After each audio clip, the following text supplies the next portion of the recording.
You are listening to a Clarkesworld Magazine podcast. I'm your host and narrator, Kate Baker. I want to thank you for joining us yet again for another podcast, and I hope that you are doing as well as can possibly be, all things considered. I also want to thank you for showing up, for listening, for telling a friend, and for potentially, please, taking part in our subscription drive. From now all the way to October, we are going to be celebrating 20 years of Clarkesworld, and every new subscription goes to help pay the people who have put this together with their heart, their blood, their sweat, and their tears. There have been many tears over the years. So again, everything that we do here at Clarkesworld is thanks to the support and the loyalty of our readership, of our listeners, and we cannot do this without you. So thank you very, very much for sticking around and supporting us. Our third story for the month of July 2026, issue 238. 238 issues. I said 238 issues. Is titled Focus and is by Carlos Hernandez. Now, Carlos Hernandez, him, is the author of the critically acclaimed short story collection, The Assimilated Cuban's Guide to Quantum Santeria. The novel Sal and Gabby Break the Universe, which won the 2019 Pura Belpré Award from the American Library Association, and its sequel, Sal and Gabby Fix the Universe, 2020. He's also written dozens of short stories, poems, and works of drama, usually in the SFF mode, which have found homes in magazines such as Uncanny, Lightspeed, Strange Horizons, and many others. Recently, he's written several one-shots for Marvel Comics, both in print and in digital format, including a 3-story arc for the Strange Academy line. So, my dear listener, I hope that you can sit back, relax, and let me tell you a story. For Rory Cooney. It's July 23rd, 4:17 p.m., and I'm box breathing like my life depends on it. My forehead is pressed against the door of the meeting room of the Ella Area Public Library, Lake Zurich branch. That's where we usually hold our twice-a-month meeting for the Azure Fang Ornithological Society. Usually, those AFOS meetings are reserved for debating bylaws and hammering out the logistics for our outings. But we've had to call a special session for today to figure out how to get rid of Julio's body. From the muffled voices I can make out through the door, I can tell the other Fangers, that's what we call ourselves, have started the meeting without me. I'm late. I really should just open the door and join this extremely important meeting. I can't. I'm a little busy right now trying to keep my mind from collapsing. Ever since Julio died yesterday, I've been having intrusive thoughts. Not in the pop psych sense, it's Julio. Literally Julio. His ghost, his avatar, his godhead, whatever, who's been hacking my Delphi's ex-post life. It's hard to describe the nature of his attack. It's like a DDoS that's burying my ego under a flood of live feeds. My mind palace has become a wall of television screens, each one fed by a different camera that is surreptitiously mounted in a nature preserve to record wildlife living their quotidian lives. Which might sound blissful to some, including me. I've spent thousands of hours watching feeds just like these, chin in hand, elbow on desk, taking solace from bird cams whenever my miserable life got extra miserable.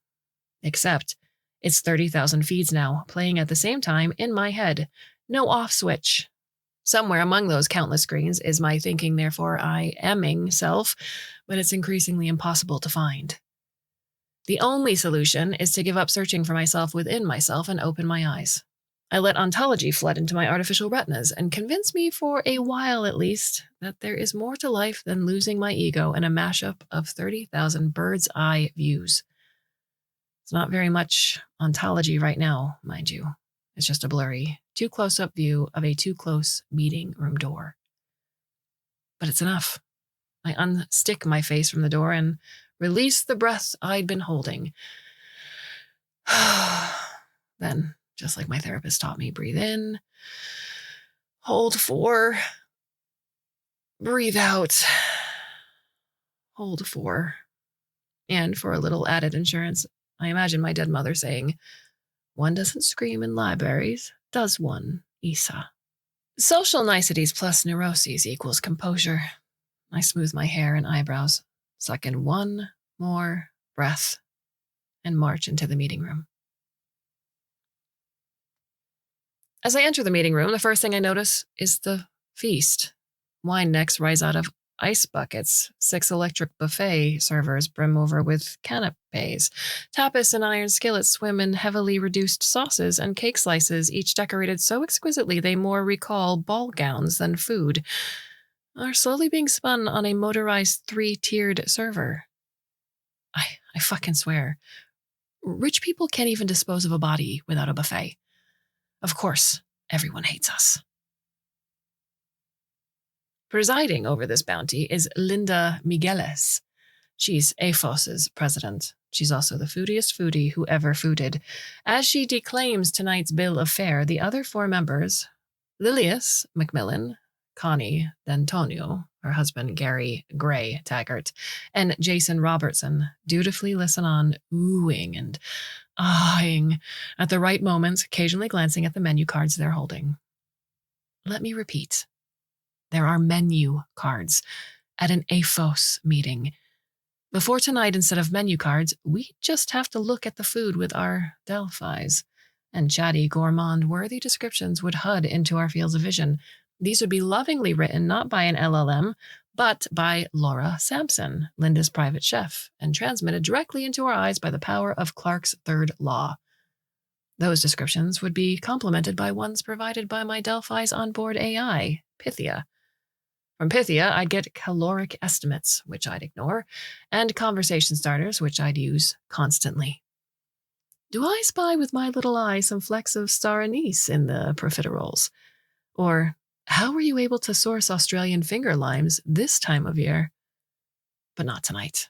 After Julio violated our minds, I've kept my Delphi's many features and augmentations locked down as much as possible. I can't shut them down completely, of course. What am I supposed to do? Go blind? Still, every feature I enable is an invitation to lose myself to the unstoppable flood of countless bird-eye views of the world. My sense of sight is running in safety mode, and it will be until I can surgery these fucking things out of my head or die trying. Every other finger is in safety mode, too. Now, when we look at food, all we see is food. A wave of sickness nearly unstomachs me where I stand, because that's it. It's really over. Our beautiful Emersonian experiment, our techno-secular liturgy. It was just yesterday that we were jumping into each other's eyes and experiencing the closest thing to transcendence humanity has ever known. I mean this literally. Our Delphis allowed us fangers to see through the Delphis in other people's heads, courtesy of a Bluetooth technology so next-gen, industry doesn't have a commercial name for it yet, which is why we started calling it Azure Fang. The ostensible reason for doing so was to better spot the goldfinches and swallows and seasonal vireos, each of them kikirikuing their little hearts out high up in the canopies. There's nothing worse in bird watching than when someone sees a bird you can't spot. The impulse is to accuse them of stringing, but the fact of the matter is sometimes you just don't see the little fuckers. So there you are, standing there lonely as a cloud in the middle of a forest, squinting, straining, failing. Thanks to our cybernetic eyes, we fangers never had to miss a mega in the wild again. We could Azure Fang into the eyes of whoever had locked on to that elusive flicker of grackle and see what they saw. Enjoy it together. One vision with several minds partaking of it, like a bunch of kids watching the same TV. You might be thinking, oh, okay, Issa, but people would literally replace their natural eyes with Delphis just to spot birds? Huh. Really? To which I'd say, 1, if you have to ask that question, you've obviously never met a twitcher in the wild before. 2, birding's great. But have you ever tried astral travel? I'm not exaggerating.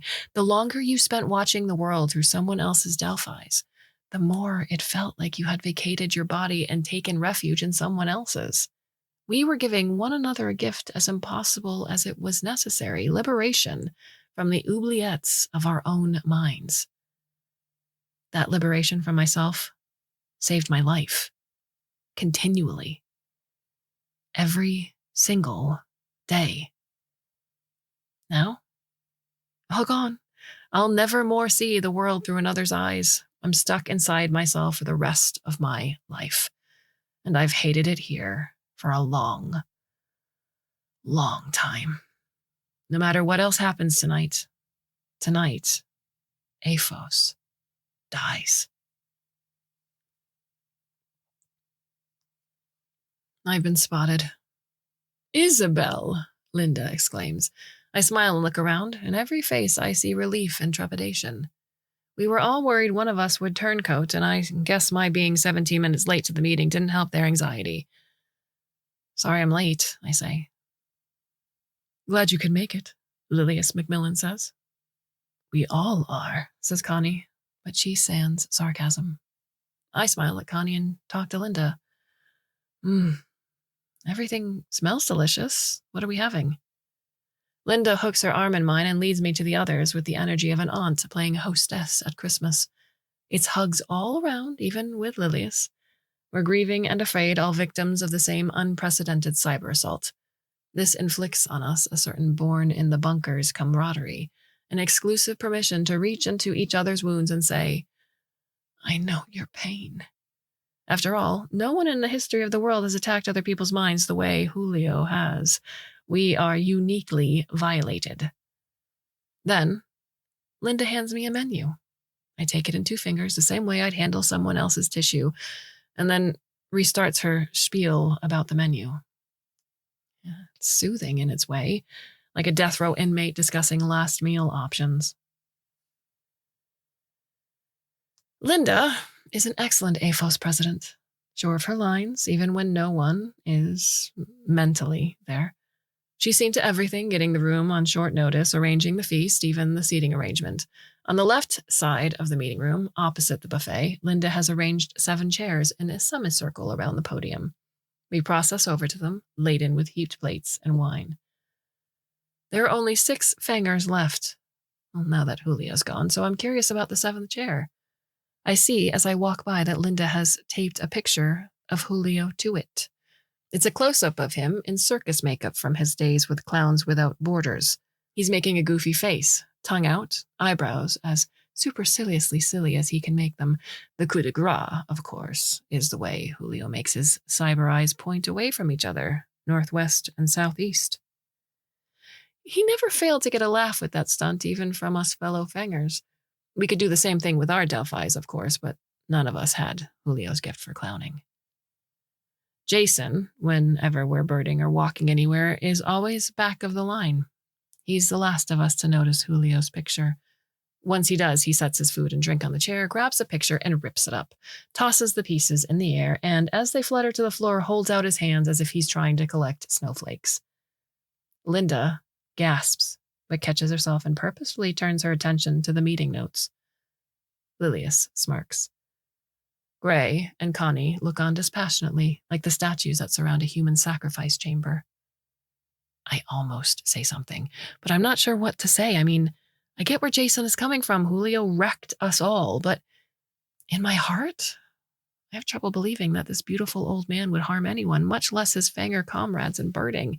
He literally saved me from my own brain. He deserves a fair shake from us, at least. Jason's disrespect awakens in me the first hint of rancor, but I'm still feeling my way through the evening's vertiginous vibes. I say nothing. Linda takes her place at the podium and gives us a searchlight smile. A good evening, everyone, she says. I call this meeting to order. Out of habit, I reach to get my tablet from my bag since I'm Aphos's secretary responsible for the minutes, but then I remember that we left cell phones and tablets at home. We don't need anyone knowing where we are tonight, much less what we are going to talk about. I sit back and pop a stuffed mushroom in my mouth and try to look casual. Before we get to any other business, Linda asks, are there any motions anyone would like to make? She looks directly at Connie.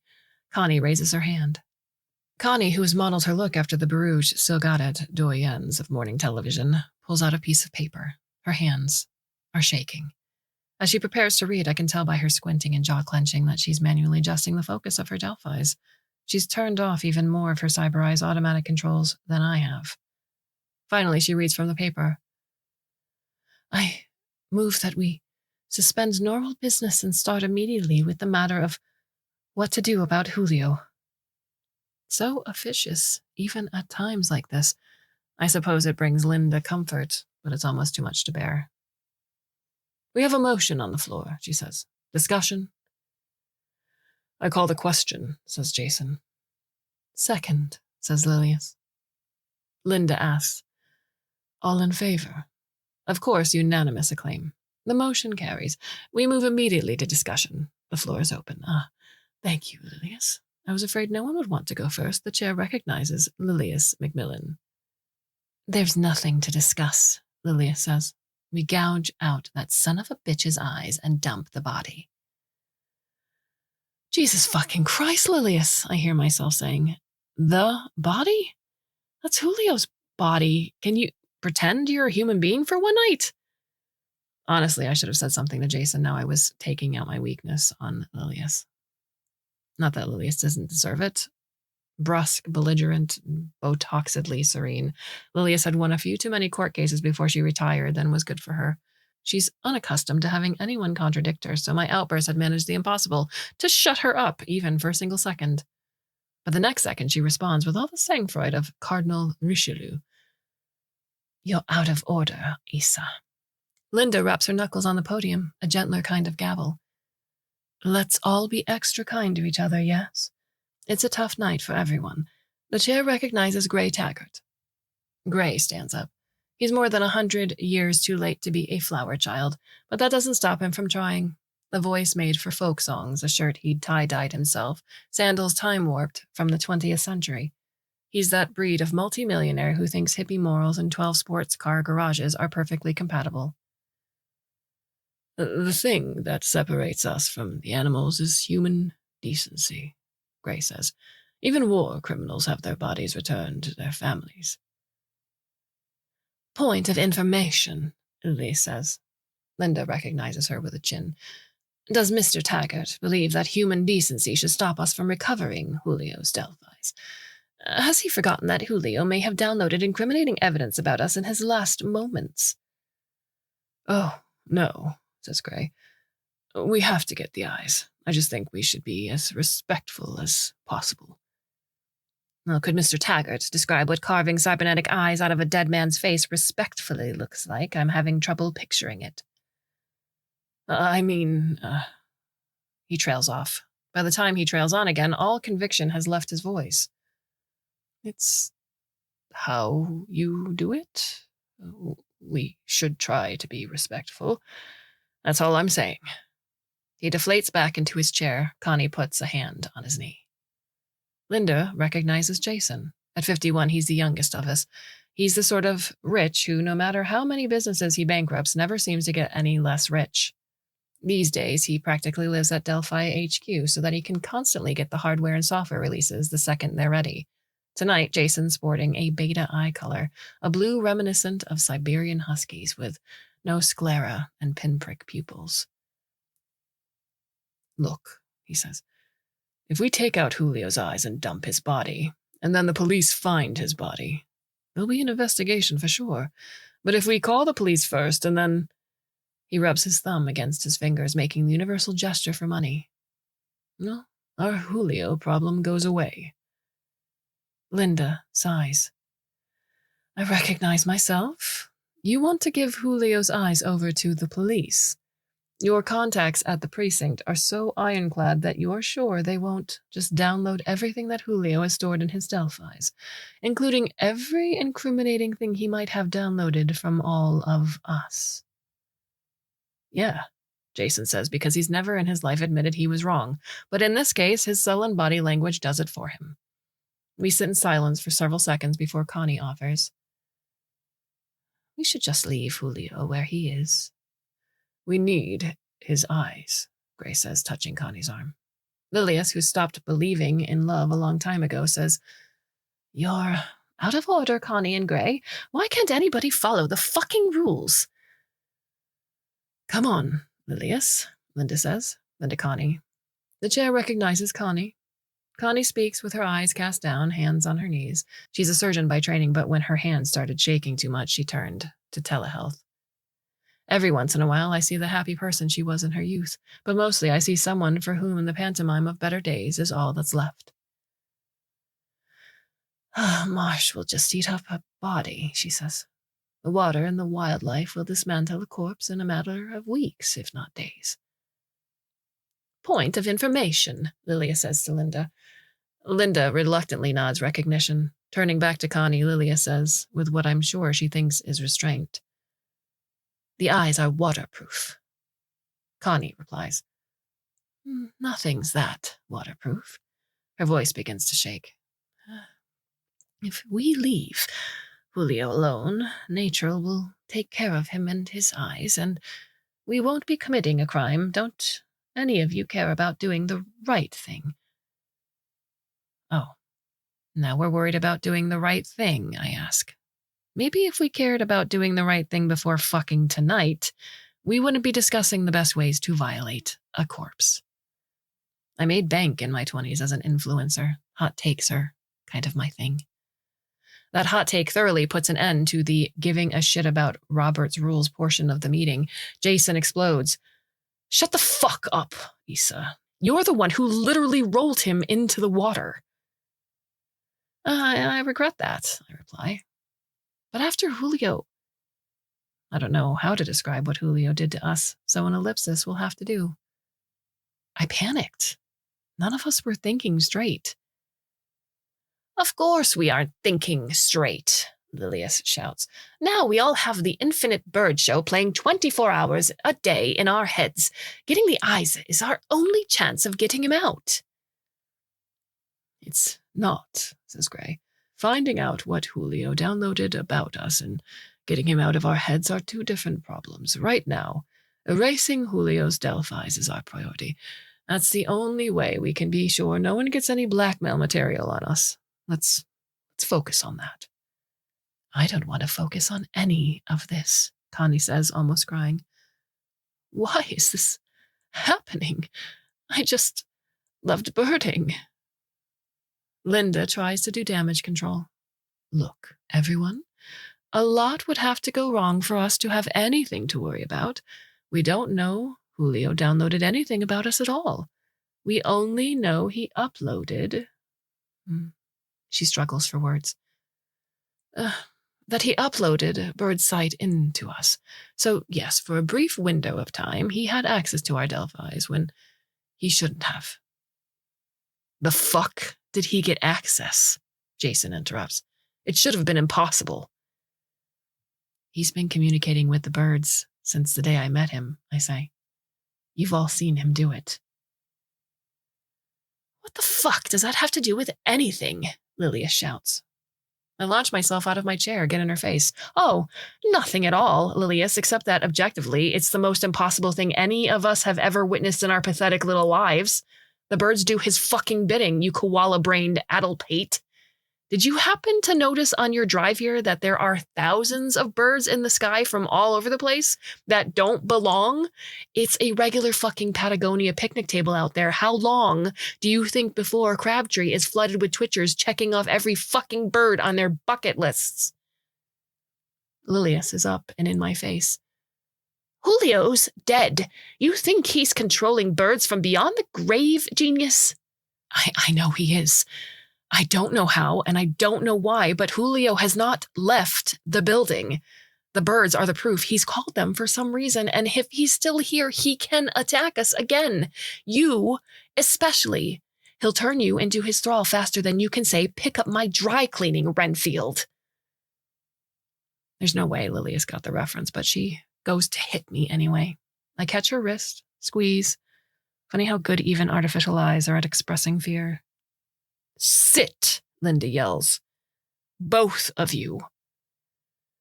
Linda's not quite mommy, more like the big sister left to babysit the Hellions, but I let go of Lilius's wrists anyway. After one last glare, we return to our chairs. With performative patience, Linda continues. Julio uploaded Birdsight into us and then immediately died. It seems unlikely he would have had the time to download anything about us. And even if he did, who knows what he could have gotten from among the petabytes of memories in your minds. We're just scared because he could have gotten something compromising. Statistically, he almost certainly didn't. Connie is probably right. If we leave the body alone, nature will solve this problem for us. Do you want to risk it? Gray asks. It's a genuine question. Too many years as a CEO have turned him, in retirement, into his opposite. A man who likes to follow orders. I don't, said Jason. I saw all the birds on the way here, even if Lilius didn't. We've got to settle this. For the first time tonight, Linda looks tired. Yeah, I guess we do. We gouge out the cyber eyes and we let the fucking swamp feast on his bones, Lilius triumphant says. If you had just listened to me from the start, this could have been a very short meeting. I hate to admit it, but the koala-brained addlepate is right.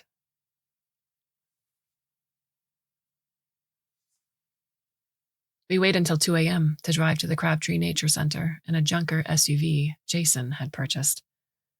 Untraceable, he assures us. Jason is about as reliable as LLM stock tips, but I get in the SUV anyway. Not a lot of choices right now. I spend the entire trip the way I've spent the last 18 hours, constantly having to override my Delphi's urge to blink. There's no way to permanently disable blinking. Delphi's, like real eyes, require concentration, defiance to keep them open. This was touted as a feature when I bought them, but now a single blink will expose me to a 30 frames per second supercut of bird cams that will threaten my ability to open my eyes again. So no, I won't be blinking. Thanks anyway. That's the threat from within, and it is dire, but the threat from without is even worse. I wasn't exaggerating about the birds. Looking out the car window now, I see thousands was underselling it. The sky has been rendered starless by all the birds in flight, and sight is accompanied by sound, caw and squawk and screech and whistle, a pandemonium of birdsong being sung by more or less every kind of bird in the world. And they're all flying in the same direction. They're headed where we're headed, to Crabtree, to Julio. We arrive, park. For a while, we're too scared to move. We sit with our seatbelts on, looking straight forward, hoping the bird call will stop on its own, but of course, it doesn't. Eventually, Jason opens his door. The moment he does, a shockwave of sound courses through us. It's so much louder here.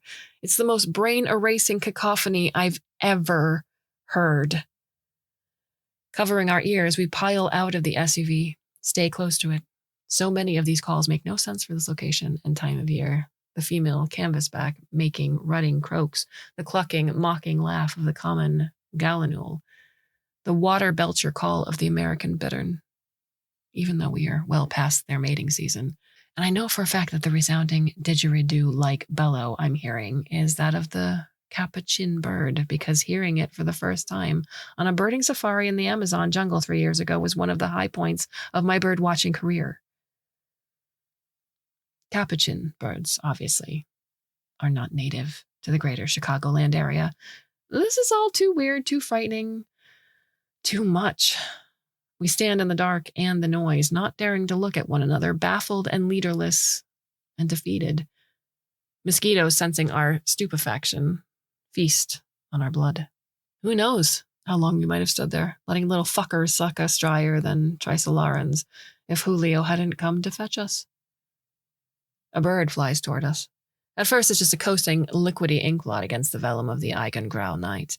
We don't have bins or scopes or cameras with us, since we thought our Delphis had evolved past such primitive tools. More fool us. The bird grows surprisingly large as it approaches. I'd estimate its wingspan to be a meter or more when it lands 10 meters from us. Some sort of parrot? Yep. As it wobbles toward us, color emerges. One color. Mostly blue. It's a hyacinth macaw. They're usually native to South America, sometimes kept as pets in the States. They're tool users. They hold sticks or straws in their talons to help steady the slippery nuts in their grip as they break them open. They are beautiful, complicated birds that can live to be 80. Julio had one. Maybe even this one. His was male, but it's hard to tell the difference. This one walks to within a meter of us and cocks its head to look at us, each in turn. Evil, says Lilius. It's such a stupid thing to say. I burst out laughing, but this isn't the time for laughter, apparently. No one joins me. Everyone stares. Gray looks at Lilius and asks, should we leave? Jason, looking at the bird, says, We need the eyes. But he clearly could be convinced otherwise. Linda is stoic, or maybe like a death row inmate. She's simply resigned. We need the eyes, she repeats. The eyes? Have it, Macaw screeches. Then, in the mechanical ways of talking birds, it laughs at its own pun. We need a word for a punchline that evokes nausea instead of humor. We all stagger. That's it, Gray says, making for the SUV. I'm leaving. If you're coming with me, you'd better be in the car by the time I put it into gear. I'm sure he would have done exactly what he'd said, too, except my hand manacles his wrist. He looks at my hand for several seconds before looking up at me, and then his face contorts into the most convincing mask of fear I've ever seen outside of the cinema. He's got you, Gray whispers. Turning to everyone, he says, Julio's got Isa. I roll my eyes and say, You are a dumbass, Gray. If Julio had me, he'd have all of us. Whatever I got, you got it too, buddy. He gives me a look harder than I thought his face capable of. Some of us are more vulnerable to psychological attacks. I laugh again, which I'm sure looks to the others like I'm growing more unhinged. Oh my God. Sorry. It's just how earnest your face is. Here you are thinking you're mentally stronger than me when you're shitting your pants over a hyacinth macaw. Are you scared of the itty bitty bird? Oh, you're such a child. I look at everyone. We're all such fucking children. Oh, well, come on, little ones. It's time to go. Daddy's calling. I start pulling Gray over to the bird. He resists. Oh, come on, Gray. I need a big, strong man to protect me from the beak that bites, the claws that catch. He looks helplessly at Connie, but lets me haul him over to the macaw, who, for its part, looks amused as the expressionless face of a macaw can. I kneel in front of the bird and make Gray kneel with me. He's surprisingly compliant now. I wonder if Gray's one of those CEOs I've read about, who spends tens of thousands of dollars on dominatrixes. Oh, how I hope Connie spanks him. To the macaw, I make pishing noises and play out my hunch. Julio. Hi, sweetie. Hi there. Do you have a message for us? At first, the bird merely scrutinizes me. That's not Julio, Jason says. As his anger grows, so does his confidence. You dumb bitch. How can a bird be a person? I don't even look at Jason. I'll deal with him in a second. To the bird, I say in my best high school Spanish. Hey, Julito. Te has convertido en un perrito muy hermoso. Ven aquí, mi amiguito. Habla con nosotros. Julio and I sometimes use Spanish to talk shit about the other fangers. The macaw clears its eye with its nictitating membrane and refastens its gaze upon me. Then it waddles over to me, its stare never wavering before it says, Mir, anarchy, and whistles. Hunch verified, my smile tastes like Mir. The best lack all conviction, I reply, Hi, Julio. The bird flaps and struts. Welcome to the pleasure dome. He says, repeats twice more. Then he about faces and waddles towards the preserve entrance. When he turns his head and sees we aren't following, he adds, Come on, slouch with me, people. Bethlehem's this way. You did it, Linda says, with those quotes. You set it in motion? Like a sleeper agent or something. Oh, what did you do? She knew the password, Lilia says. Maybe it's because of all the British mysteries I watch, but this line sounds especially campy to me. It almost sets me off tittering again. But luckily, Lilius has the face that squelches joy and humor. I am just able to contain myself before I reply. It wasn't a password. It was a conversation. Read a book sometime, and you, too, shall learn the secrets of communicating with people who finished middle school. I rise from my squat and drop Gray's wrist so that I can walk over to Jason and slap him. Call me a bitch again, I say. What the fuck, Issa? He asks, holding his cheek. Such a victim.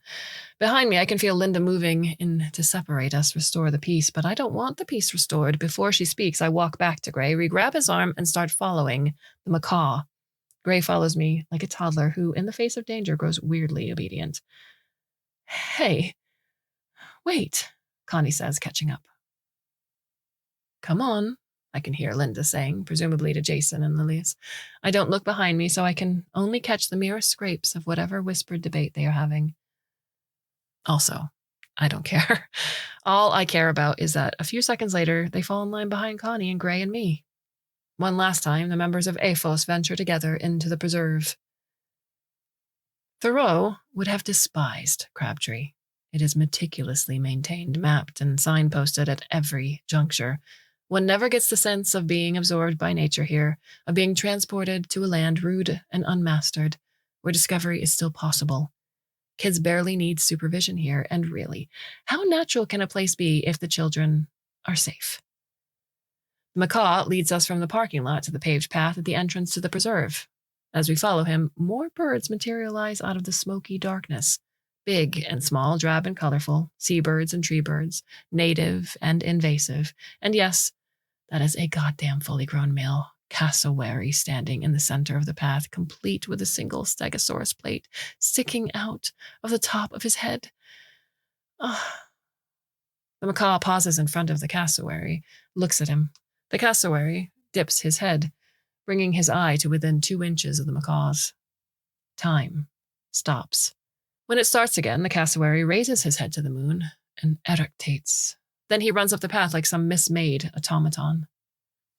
I look up and see the sky, now even thicker with birds. They're converging, forming a kind of whirlpool in the sky that swirls down to a spot ahead of us. No need to be coy. To the spot, the covered wooden landing by Lake Crabtree, where yesterday I had rolled Julio's corpse into the water. Macaw starts following the path toward the landing. Keep up, I say, and follow the bird. The others obey me. As we walk, we are forced to pick our way through a gauntlet of other birds. They hold their ground without a trace of fear of us. As we pass them, they call. Some of it's song, but most of it's screaming. We humans take turns being startled by their squawks. Linda, walking quickly, catches up with me. I look at her, and she looks at me, and then she puts her hand in mine and faces intrepidly forward. I squeeze back, glad. We've never before been the sort of friends who would hold hands, but neither of us has ever walked through an omen, either. She risks a glance at me. You okay, Issa? We're worried about you. I feel a sudden, strange affection for Linda. There's a disinterested part of me that's watching with scientific curiosity, how all of my emotions are intensifying. I feel love for Linda, annoyance at the rest of them, even innocent Connie, fear of the birds, an Oz-like bemusement toward Julio, and for myself, a perverse desire to jump ahead and read the last page of the novel to find out if I'd live or die. That makes me smile. I'm kind of okay with either ending. I remember that Linda is awaiting a response from me. Instead, I give her a non sequitur. I don't think Julio wants to hurt us. Linda's working hard to speak to me calmly. What does he want, then, Issa? I don't know, I say. And then an idea occurs to me, or maybe Julio occurs the idea for me. Maybe there's a way to find out, I say. And then, as hard as I can, I shut my eyes. Yesterday, about 12 hours before our emergency meeting, the members of AFOS had convened at Crabtree at 4 a.m. for our usual meetup. We liked the early morning because we enjoyed sharing a sunrise with the birds and because we despised sharing it with humans. It wasn't just snobbery, though. It was also snobbery. We needed to ensure our safety. Letting people share your eyes via Bluetooth carries all sorts of perils, the scariest being hackers. Cybervision has made the saying, "The eyes are the windows to the soul," not just a poetic description, but a genuine security risk. Anyone who bypassed our Delphi's firewalls could, in theory, plant images and thoughts directly into our minds. Or worse, just start erasing engrams. Birding at 4 a.m. was a logical precaution against our eyes being hacked, but on a practical level, birding with Delphis gave us a far more profound gift. It let us exit from our body-bound existence and have a neighborly little visit inside one of our fellow fangers' minds. There is no drug like it. I felt exhumed from my depression and teared mind, standing before the open grave that was my ego, breathing fresh air in greedy drafts and looking around at the big, big world like a newborn. Instead of seeing birds, I saw birds. Individual, denamed, bizarre, bewildering birds, vibrantly nounless, freed from Adam's benighted charge to name the plants and animals. In that moment, I, too, became a nameless thinking thing. And I was happy. So were the other fangers, our minds as intertwined as sibling dryads, all of us rooted to the same rhizome. We helped one another shed the 100 million prejudices out of which we had built our egos. When I looked through Linda's eyes, for instance, I tasted what it felt like to love yourself. When I looked through Lilius's eyes, I knew the feral pleasure of surety, sharpness, confidence, decision. When I looked through Gray's eyes, I sampled the delicious unburdening that happens when you surrender to life. When I looked through Connie's eyes, I could feel her using me like a battery to grow steadier, more self-assured, which in turn watered the dry roots of my altruism. When I looked through Jason's eyes, I descended past the trappings of his black pill adulthood and, upon reaching his soul, played chase with a boy who leaked zeal from every pore, who was good at school and sports and most things, and who loved biology and animals and especially, and so wonderfully against type, birds. But seeing through Julio's eyes was the best of all. When I wasn't Julio, I learned how to behold with love the entire panoply of existence with an ardor that made no requirements of the beheld. It was just Julio and me. The first time I went birding with Delphi-enhanced vision. He liked to be the person who guided new AFOS members when they tried birding with Cyber Eyes for the first time. Even the great Dante needed a Virgil, he told me all those years ago, as we headed into a springtime, lunchtime, Crabtree. Are you implying that I'm about to go through hell? I choked back. His was a philosophical smile. That depends. Would you consider having your mind shattered a bad thing? Brother, if you broke my mind, I'd ask you how much I owed you for the repairs. Yes, another joke. It was a way to get by. After he laughed, he said, You're funny, but Cyber Eyes, you will find, are the opposite of irony, which is a good thing. Nothing ruins sight more than irony. We walked deep into Crabtree to places I now know few people ever reach. A dirt path led to a palisade of tall swamp grasses and cattails. Trees in full verdancy swayed in the distance. Stagnant water stood on either side of us. It smelled like the birth of life, decay commingled with green leaf volatiles. It was the perfect place to see the world anew. Julio turned to face me, then sat on the path in a half-lotus. I shrugged and imitated him. We sat a while, breathing. Lovely. Oh, I'd forgotten how good nature was for me. My urge was to close my eyes and meditate, but Julio said, Keep them open. Keep them more open than you ever have before. I did. My Delphis already let me see better than human eyes ever could, crisper, zoomable, and instead of peripheral vision, just more vision at the peripheries. But I knew what he meant. He wanted me to drive all the intention of my being into seeing, like Tiffany aching, opening her eyes, then opening them again. That was exactly what he was doing. His face grew intense and hyper-interested like a cat's when it's about to pounce. The line of sight between us became almost visible, like the love line between the boy and his cow in I and the Village. Come to me, Issa, he said. And somehow I understood what he wanted me to do, and somehow I knew how to do it. I left myself behind. An instant later, I was no longer looking at Julio. Through Julio, I was looking at myself.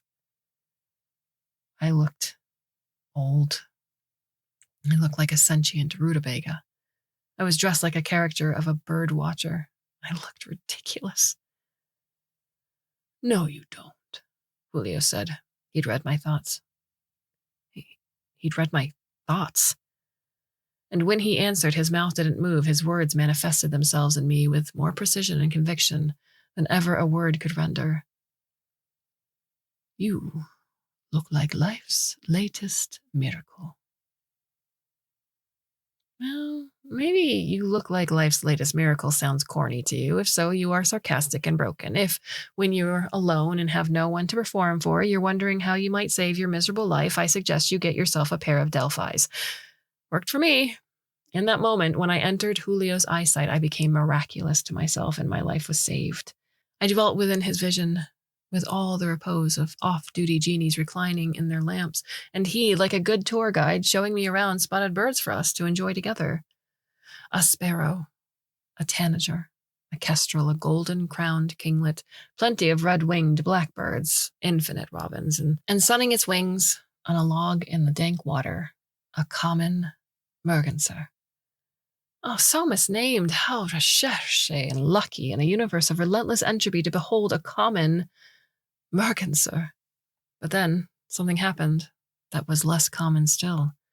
The common merganser, a red-beaked female with a spiky hairdo, had been sunning her wings on a log to Julio's right, 54 meters from us. So Julio's Delphi told us via its heads-up display. When we looked at her, she turned to look at us. Half a minute passed, then she flew over to us, landing half a meter from Julio's right knee.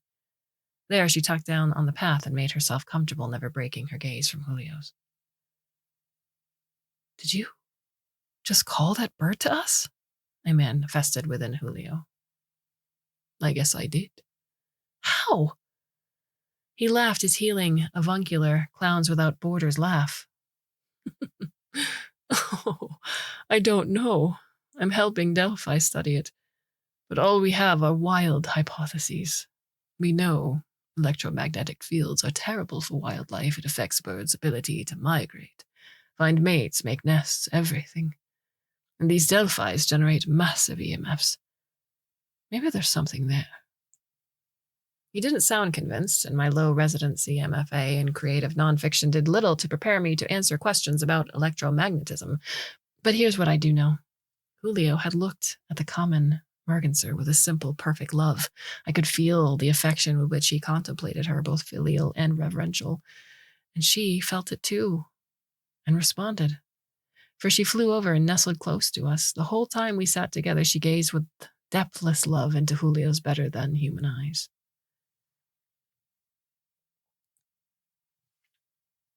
When I opened my eyes again, I'm lying on the wooden boards of the landing, where the hyacinth macaw had been leading us. I guess we got here. Above me, the faces of the other fangers loom. Linda's looms closest. She's kneeling beside me, rubbing bottled water onto my cheeks and repeating my name. I rise to my elbows with a moan. As I rise, I know that there must be 500 different kinds of birds here on the landing with us, on the floor, in the glassless windowsills, perched on the outdoor binoculars and the ceiling rafters. Everywhere. And among them is the hyacinth macaw, right by my head. He gives me a little bow when I focus on him, but makes no sound. In fact, all the birds have gone silent. They're just watching us now. How long was I out? I ask. Linda sighs, relieved. Oh, welcome back, Issa. We had to carry you here. Looks like Julio got you again, Gray says. Gray is implying once again that I am weaker of mind than the rest of them. He usually isn't this much of a dick. I look at him. Something about him has hardened. I rise to my feet, refusing Linda's help as I do. I'm fine, I say. The hyacinth macaw flies onto my shoulder. I scratch his throat. He leans into my nails and closes his eyes and says to everyone, better than fine. I get it now. I get what Julio's trying to do. Did you talk to Julio? Asks Connie. She hasn't hardened. Of course she did, Lilius says. They're in cahoots. Clearly, they've all been having conversations while I was away. No, Lilius, all I did was remember the first time Julio took me birding, how he was able to talk to birds even back then. Yeah, Connie says. He really was a bird whisperer. That's why it was so great to bird with him, Jason adds with unexpected vulnerability. They would just come flock around him. They just liked him, I guess. I feel myself gentling towards Jason, toward all of them. Funny how removing confusion is the gateway back to patience. No, Jason, he used his Delphis to talk to them. You remember how many birds were already here at Crabtree yesterday? How we were all shocked at the variety and number of them? He called them to him, and they came. And they've been coming ever since. But we don't know, Linda says, but stumbles to a halt. She is my best chance at reaching someone. Linda, remember the last thing he said to us yesterday? Linda turns her eyes away from me. I know I'm going too fast, but we don't have much time. Still, I spare a moment of silence, hoping at least a few of them can catch up. Gray is always the first to break an awkward silence. He said his cancer was inoperable. I don't know if he's being obtuse on purpose. It feels a little like they're all being obtuse on purpose. The strange and distant way they stare at me is making me feel like a wicker man's fool. No, Gray, I say. The last thing Julio said. He told us about his cancer almost right away. Then he talked about how much communing with birds had meant to him, how the Delphis had allowed him to find peace. First through his eyes, then through our eyes. And then, finally, he said his last words. I won't live long enough to prove any of this. But I need people to know what I can do. So I'm going to show you. I'm going to show you the most miraculous thing. And then it is up to you to share it with the world. And then he entered our minds, but all of us at once, remember? That was miracle number 1. He split himself and entered all of our visions at the same time. And then he just kept on splitting. And he took our minds with him to show us where he was going. We got to watch with the vision of 1,000 birds as Julio left his body and entered theirs. And that's where he is now. I gestured to the menagerie all around us, listening to me with uncanny attention. Here. In them. Among us. It's a long quiet that follows, and when Lilia speaks next, she doesn't include me in the conversation. Issa's cracked. There's no saving her now. Let's do what we came to do, then we can figure out what to do with her. Agreed, Jason says. Not agreed, Linda says. She takes my hand in hers. We're not doing anything with Issa except helping her. Don't tell me you're cracking too, Linda, Gray says. Let's just get Julio's eyes. That's mission number 1. Then we can all talk about all this other shit. You won't find him, I say. The birds moved his body. At this point, I'm enjoying stunning them. They're just children, mean and ignorant, viciously selfish, capable of anything. I don't hate them for it. I mean, I had been a child too, up until an hour ago, and now I just want to help them to mature, just as Julio had wanted for all of us. Linda, confounded, lets go of my hand and stares deeply into my eyes. I bat them at her. Issa, she says. You have your Delphis turned on. All features go, I say. I'm trusting Julio. I can still connect to his Delphis. His body is deep in the marsh now. We can't reach it. Not without a boat. Fuck, Jason says. What? Now you believe this crazy bitch? Lilia says. She's full of shit, Jason. I take a few menacing steps toward Lilius. She falls to the ground almost immediately and tries to crab walk away from me. Help! She's crazy! She's going to kill us! You called me a bitch, I tell her, which means I owe you a slap. That's only fair to Jason, but I'm not going to kill anybody. I turn back to Linda. Look, I think I can get Julio's eyes for us. Everyone still wants Julio's eyes, right? I'll get them. If you can all stop treating me like I'm going to eat you.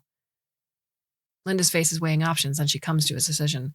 She's very still when she speaks, only moving her mouth. Yes. Let's do what we came here to do. So we go, or try to. The birds are in our way, making it hard to leave the landing. I use my Delphis to manifest to the birds that we would be grateful for a path out. It surprises me a little that I know how, but in hindsight, it surprises me that it has taken me this long. Julio had been training all of us for years. With a startling explosion of wings matched by the startling yelps of the other fangers, the birds clear a way for us.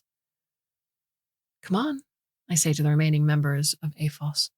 I lead them out of the landing, the macaw perched on my shoulder. I immediately turn off the path and make for Lake Crabtree, through the untamed brush. Well, it's a little tamed now since there's a path of flattened grass that we had made yesterday, hauling Julio's body over to the water.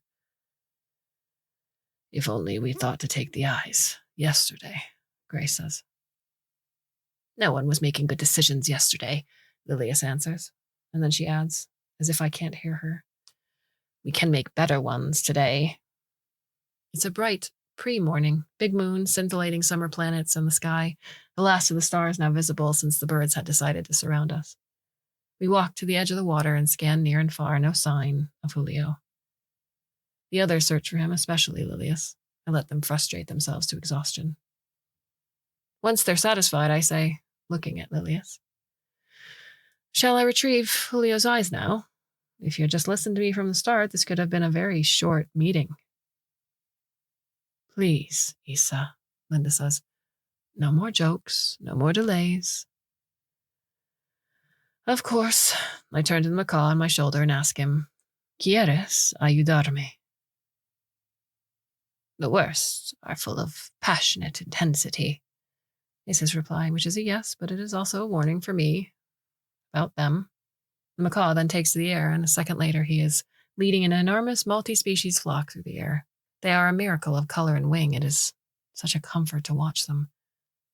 They fly over the pond and after some circling disappear into an island in the water that's made of sedges and mallows. They're gone for a while.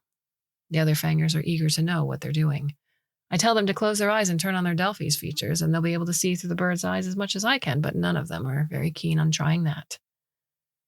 As the pre-morning gives way to a dewy sunrise, we see a tidal wave of birds rise from the sedge island and head for us, led once more by the hyacinth macaw. The macaw lands on my shoulder again, and his uncountable avian retinue lands all among us. In his beak are two cybernetic eyes hanging from two metallic optic nerves. I hold out my hand, and he deposits them there. See? I say to everyone, I'm wearing the most genuine smile I've sported in decades. Julio has given us a miracle. All we have to do is... I don't get to finish that sentence because Jason is coming at me with a log. He's rushing at me from behind, I guess thinking it will be too late by the time I realize he has bashed in my skull. But I am looking at the world through the eyes of many birds now, and I see all.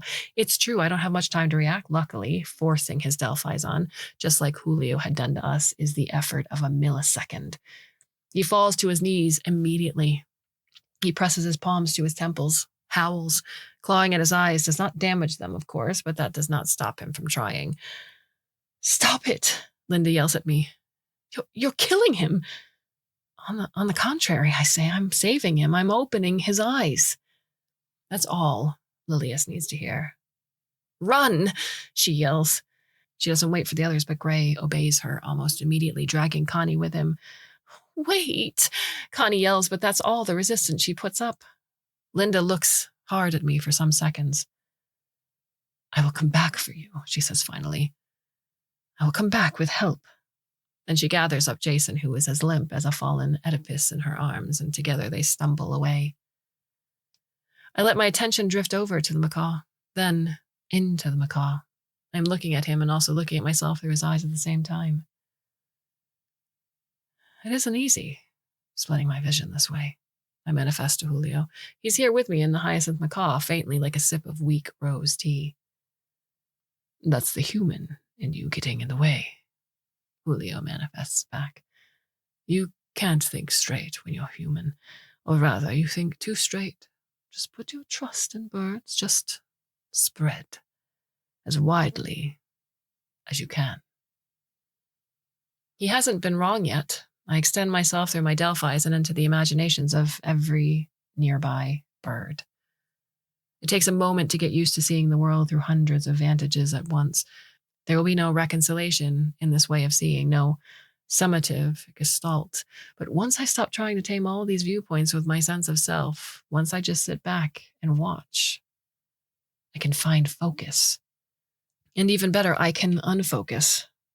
It's nice simply to live inside all of this life, to join the wordless, vibrant thrum of inhuman nature.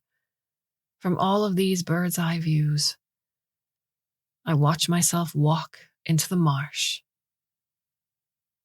and drown.